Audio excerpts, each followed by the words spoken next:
Então, olha só, um capacitor, o capacitor mais comum, né? O capacitor mais utilizado, ele é formado por duas placas de metal paralelas e um isolante no meio, chamado de elétrico. O isolante no meio pode ser qualquer coisa isolante, pode ser, por exemplo, ar, né?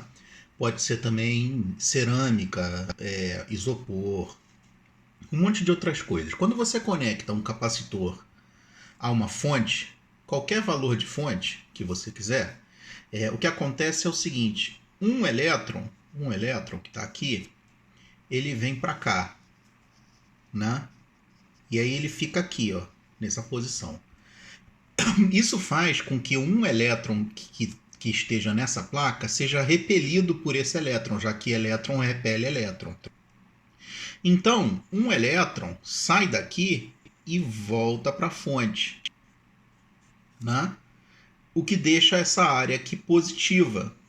Se você notar, eu estou indo do menos para o mais, que é o sentido eletrônico, né? Só se usa sentido eletrônico quando se quer explicar como alguma coisa funciona no nível de elétron, né? Em qualquer outro caso, sempre se usa a corrente do mais para o menos, que se chama corrente convencional, né? Essa aqui seria a corrente eletrônica. Um novo elétron vem para cá e deixa negativo. Um elétron sai daqui e volta para a fonte e deixa positivo. Ou seja, o que acontece é que a placa fica inteira positiva em cima e negativa embaixo. Quando isso acontece, a gente diz que o capacitor está carregado, certo? É assim que funciona um capacitor.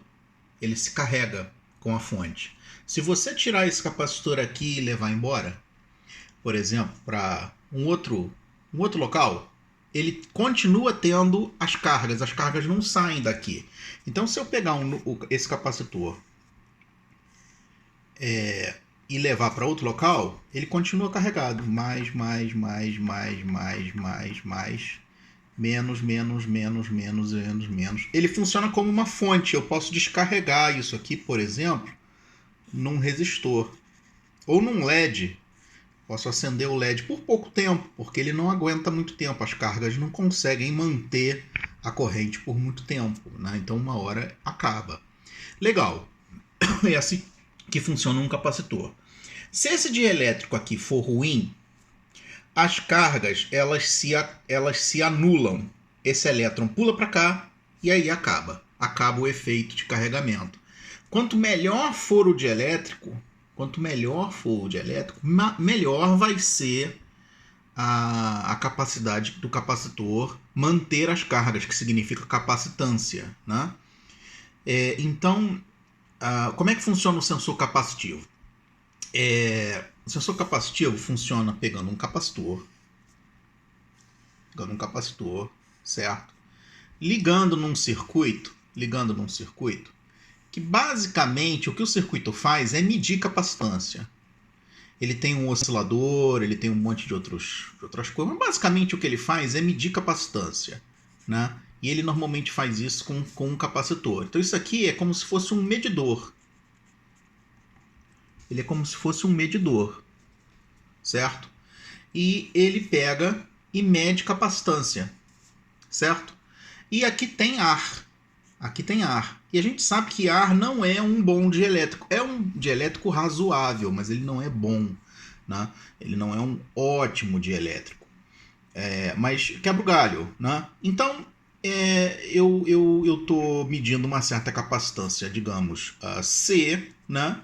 Se eu aproximo alguma coisa isolante daqui, madeira, por exemplo, isopor, plástico, vidro, qualquer coisa que seja isolante. Meu dedo é relativamente isolante, né?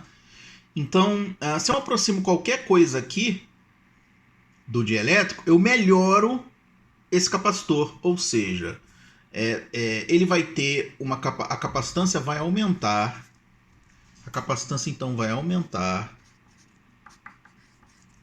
se você aproximar alguma coisa. Se aproxima algo.